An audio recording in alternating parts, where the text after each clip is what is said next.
Assalamualaikum warahmatullahi wabarakatuh. Kita bertemu lagi di Netri Micro Channel. Kali ini kita akan membahas tentang nutrisi pada makanan. Sejuk. Nah, teman-teman, pernahkah kamu merasa lapar ketika kamu bangun tidur atau ketika selesai mengerjakan banyaknya rutinitas sehari-hari? Atau mulai dari belajar, bekerja, bermain, dan rutinitas yang lainnya. Apa yang kamu lakukan? Kamu akan mencari sesuatu untuk mengurangi rasa lapar tersebut. Ya kan? Itu disebut dengan makan. Kegiatan makan ini kita lakukan setiap hari, mulai dari bangun tidur sampai tidur kembali. Tanpa kita sadari, kita terjebak pada dua hal yang kita fokuskan, yaitu mengenyangkan perut dan memanjakan lidah. Nah, tanpa kita ketahui apa sih sebenarnya tujuan atau alasan dibalik makan tersebut. Nah, mari kita coba tanya teman-teman kita, apa tujuan atau alasan dibalik makan menurut mereka. Kenapa kita harus makan? Karena makanan adalah sumber energi bagi tubuh. Dengan makan, kita dapat memperoleh energi dan tenaga untuk melakukan aktivitas sehari-hari.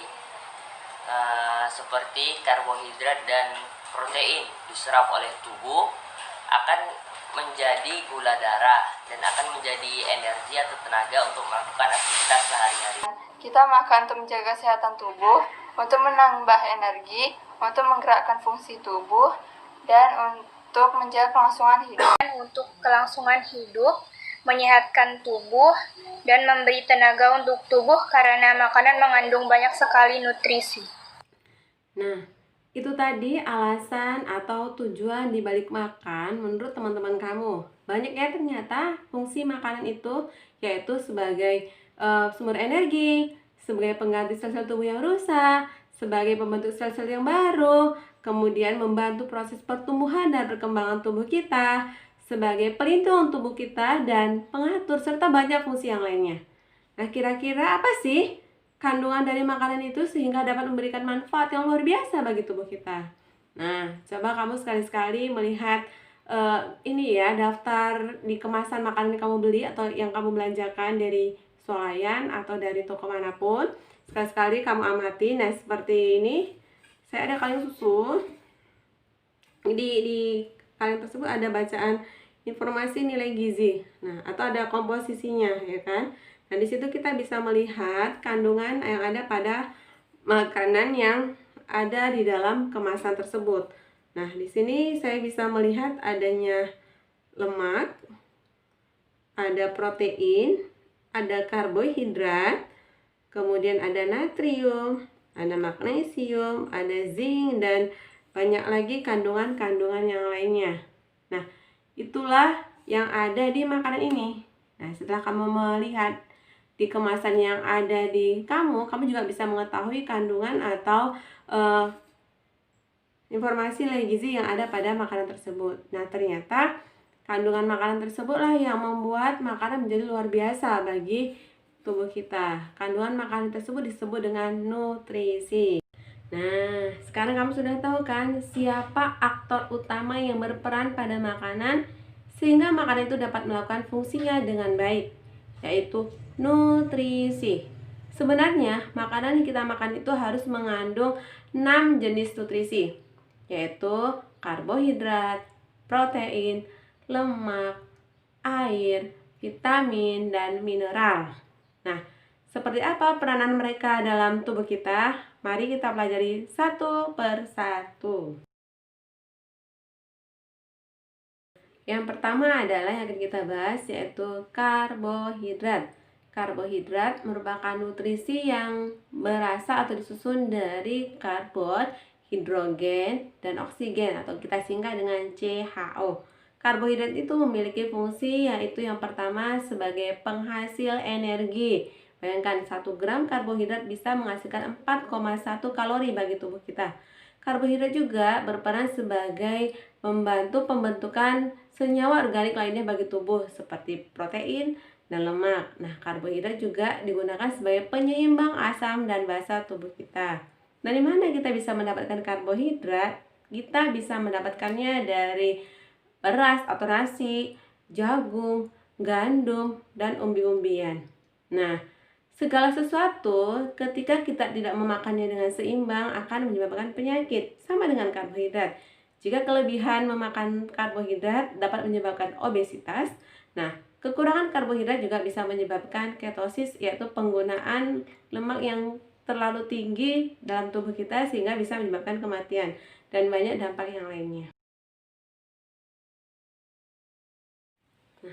Yang kedua adalah protein. Protein merupakan nutrisi yang tersusun dari CHONSP, yaitu karbon, hidrogen, oksigen, nitrogen, dan bahkan berikatan dengan sulfur dan fosfor. Nah, protein itu memiliki fungsi sebagai pembangun utama dalam tubuh kita. Selain itu juga protein dapat berfungsi sebagai penghasil energi. 1 gram protein juga dapat menghasilkan 4,1 kalori.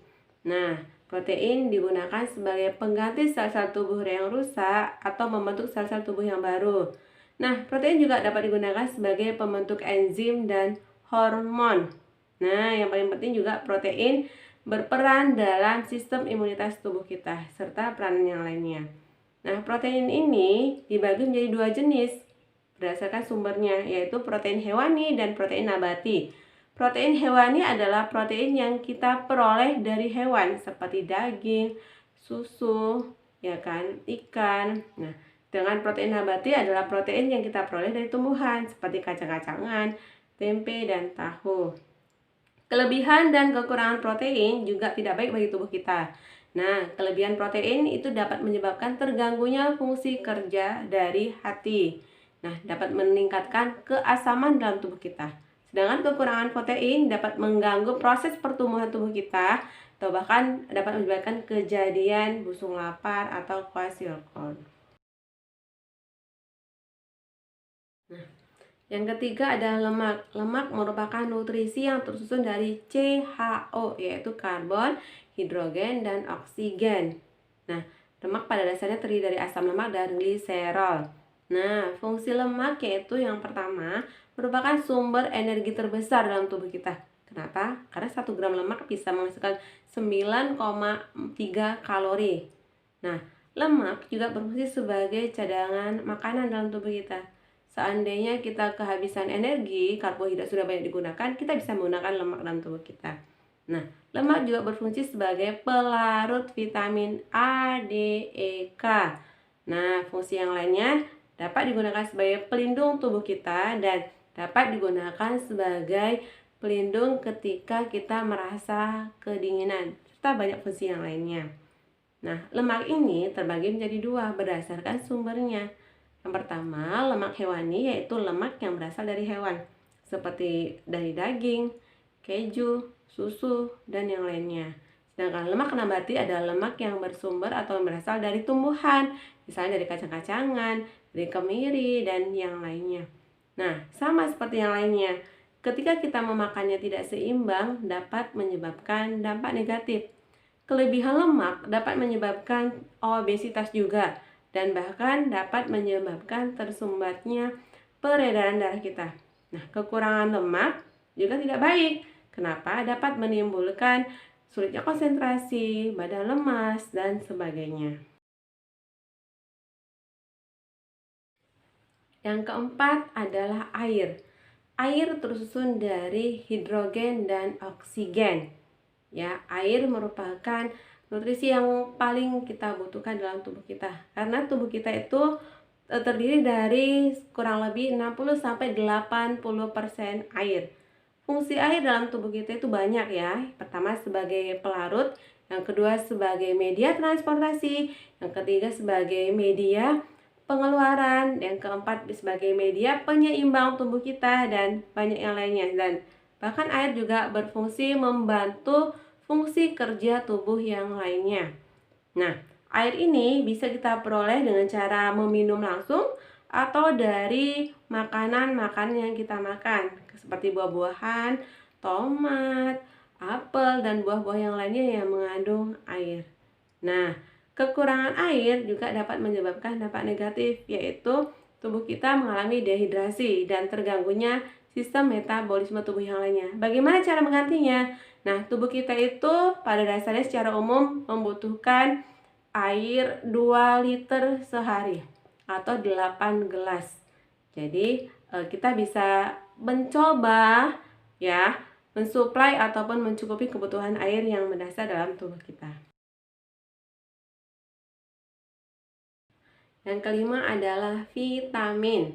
Nah, vitamin ini terdiri dari 2 jenis, yaitu vitamin yang larut dalam air dan vitamin yang larut dalam lemak. Vitamin yang larut dalam air itu adalah vitamin B dan C. Ingat aja BC, kalau ada air BC ya kan. Yang kedua, vitamin yang larut dalam lemak. Bisa kita hafal dengan AD, vitamin A, D, E, dan K. Nah, fungsi vitamin itu banyak ya teman-teman.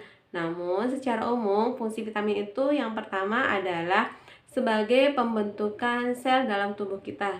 Dan kedua, sebagai menjaga proses agar metabolisme dalam tubuh kita bisa berjalan dengan lancar. Yang ketiga, sebagai koenzim yang sangat berperan penting dalam metabolisme. Nah, kemudian sama kekurangan dan kelebihan vitamin juga tidak baik bagi tubuh kita. Kelebihan vitamin yaitu dapat menyebabkan terganggunya fungsi kerja dari hati. Nah, sedangkan kekurangan vitamin dapat menyebabkan terganggunya metabolisme. Nah, yang keenam adalah garam mineral. Garam mineral ini sebenarnya sangat sedikit ya kita pergunakan dalam tubuh kita, namun perannya sangat penting. Fungsi dari garam mineral itu yaitu yang pertama sebagai pembentukan sel, yang kedua membantu reaksi kimia, dan yang ketiga sebagai zat pengatur.